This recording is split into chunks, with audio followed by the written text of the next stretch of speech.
Good morning, Tim from Alpha Wolf Trading coming at you with this morning's pre-market prep. Let's take a look at what's happening in the markets. And we are looking at a gap open. Again, we're seeing some strength. JP Morgan reported strong numbers. Financials likely going to be in focus today. We've got Wells Fargo, we've got Citigroup also reporting. I'm not sure if they've reported yet or not. But JP Morgan, nice healthy beat. And not sure what the guidance was, but giving a little lift to the markets and pre-market. The dollar showing a little bit of strength this morning. Bitcoin continuing with its move higher. Let's take a look at commodities. Gold down just a tad, and oil down slightly. That likely has to do with the fact that the dollar is showing a little bit of strength this morning. And let's see if we've got pre-market gainers here. Micro Focus International PLC. Gurn, which had a little pop yesterday. Goldfields a little bit. Those really aren't on my focus list here this morning. But looks like we could have a strong day. Now it is Friday the 13th. Got a couple of members that just aren't going to trade at all today because of the fact that it's Friday the 13th. I respect that. But we'll see. I'm going to be around for sure. And we'll see what the markets do. Because of the Bitcoin strength and some of the cryptocurrencies, that sector is definitely worth keeping an eye on. You can see the list of stocks that we've got a small list of stocks to maybe keep an eye on off of the crypto strength. And let's just go ahead and get right into the other stocks that I have on my list to watch this morning. RADA. We're going to start with RADA, RADA. Now, this is coming up into resistance of the 200-day moving average, but had a nice 2-day run. This would be the third day of the move. There was pretty good volume yesterday. Maybe we get a red to green move. Likely going to have some resistance there at the 200-day, but we could get a 3 test on this RADA. Could be a higher risk swing. Could be just a day trading opportunity for a quick scalp. 3 test and roll.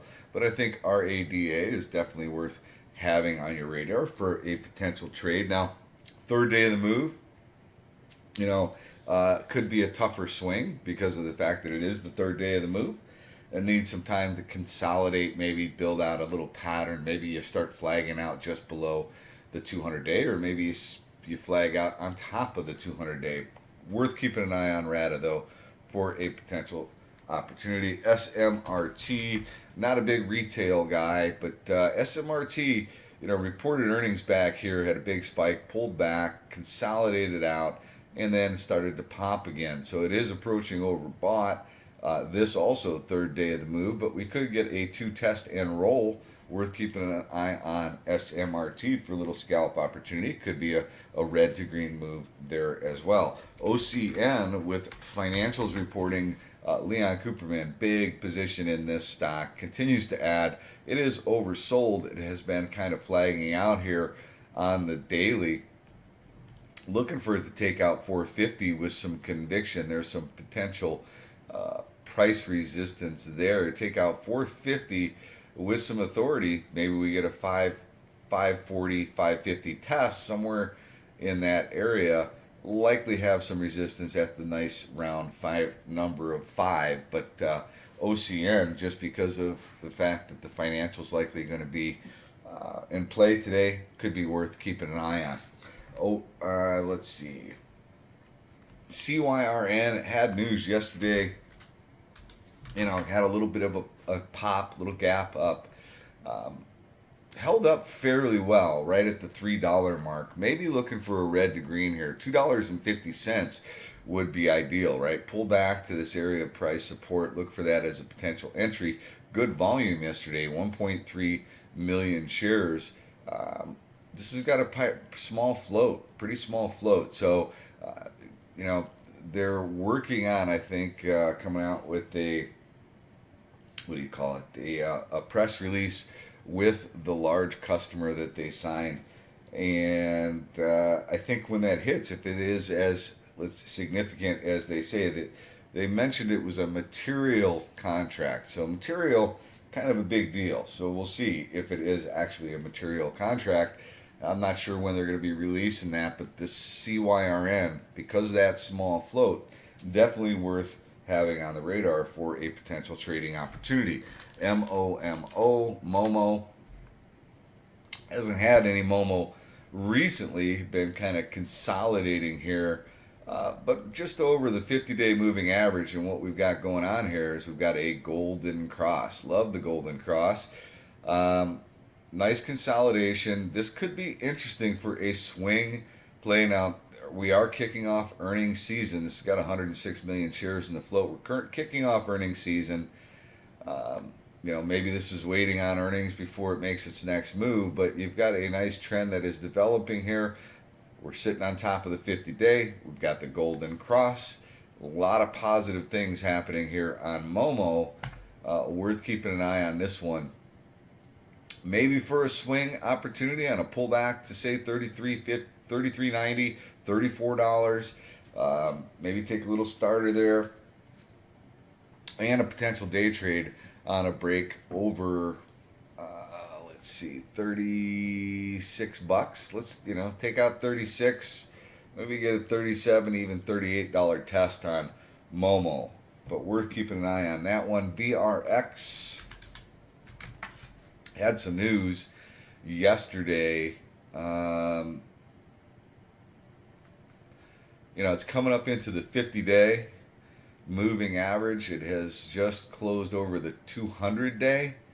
Now, this isn't exactly a very hot sector right now, but and this is a fairly thick stock, so worth keeping an eye on it. Probably more of a swing. There is a gap to fill up here on the daily. It's got to get above these moving averages. Going to have some resistance probably at $17 or so, but worth keeping an eye on VRX, I think, for a potential trade opportunity.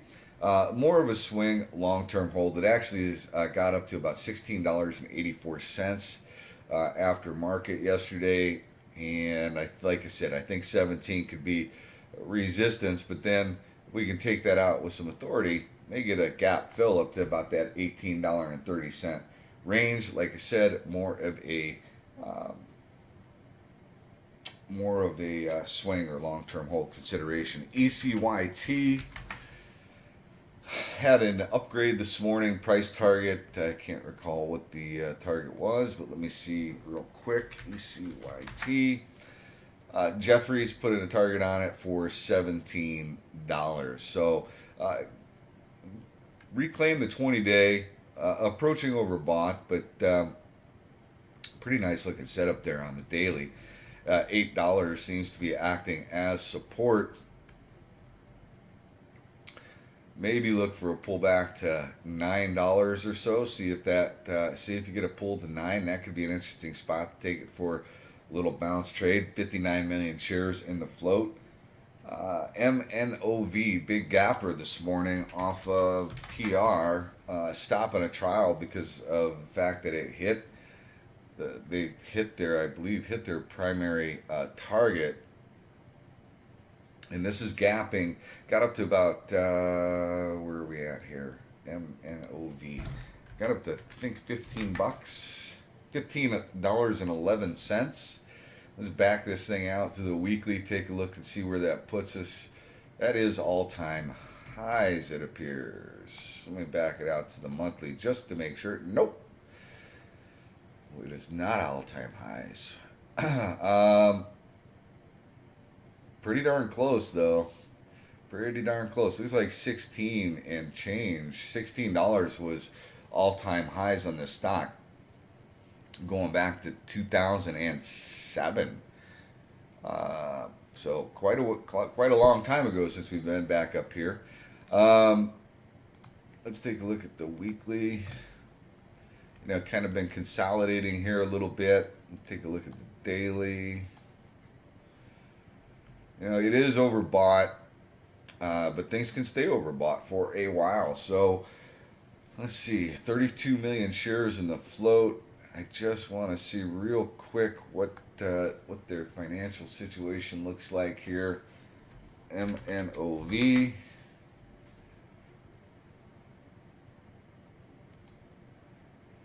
And we got 38. Let's see.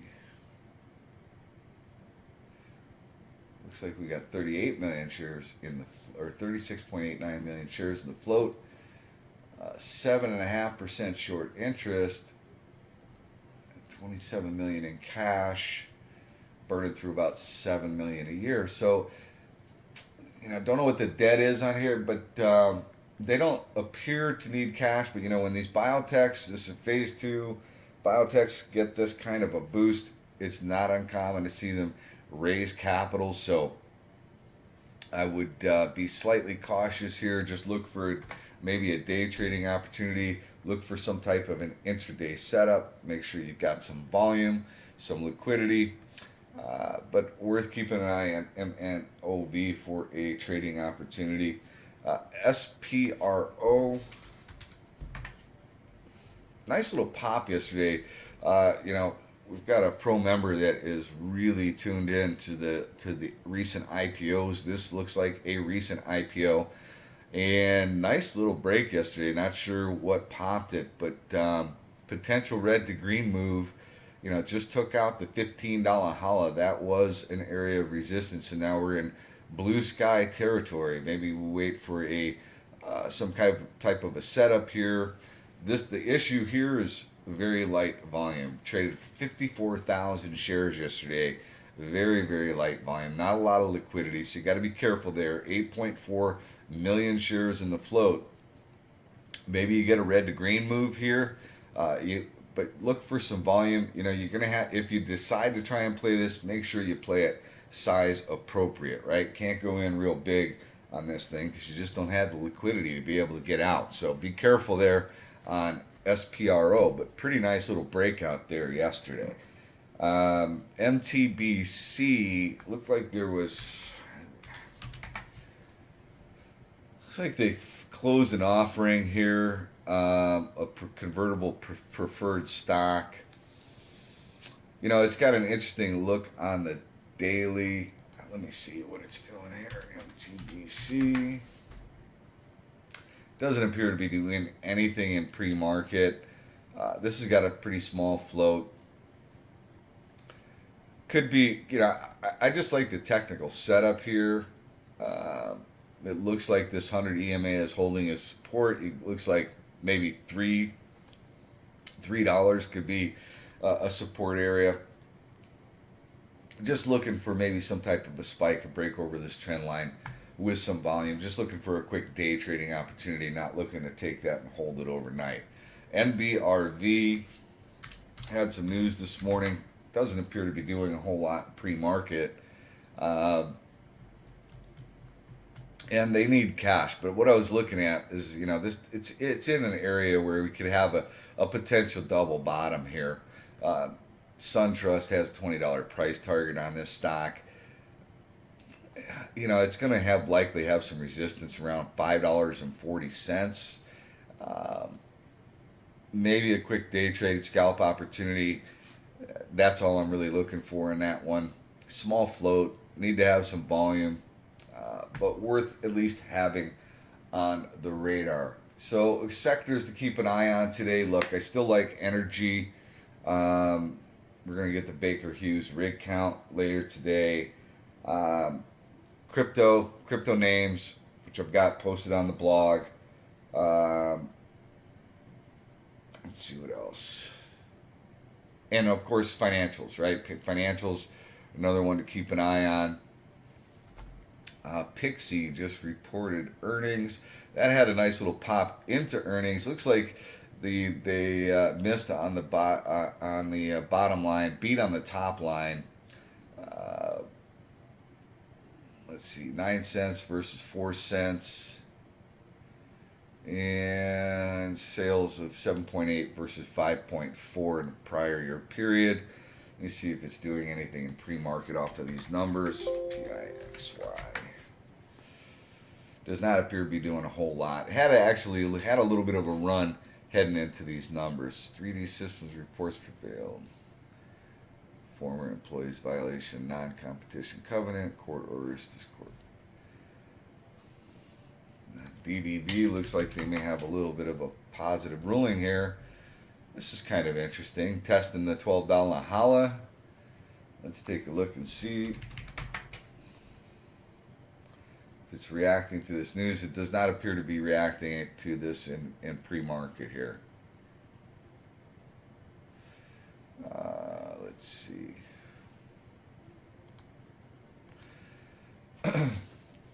All right, so markets are looking strong. Gap up days can be a little challenging. Friday the 13th, you know, if you've got any superstitions, maybe you just sit on the sidelines. Nothing wrong with sitting on your hands. You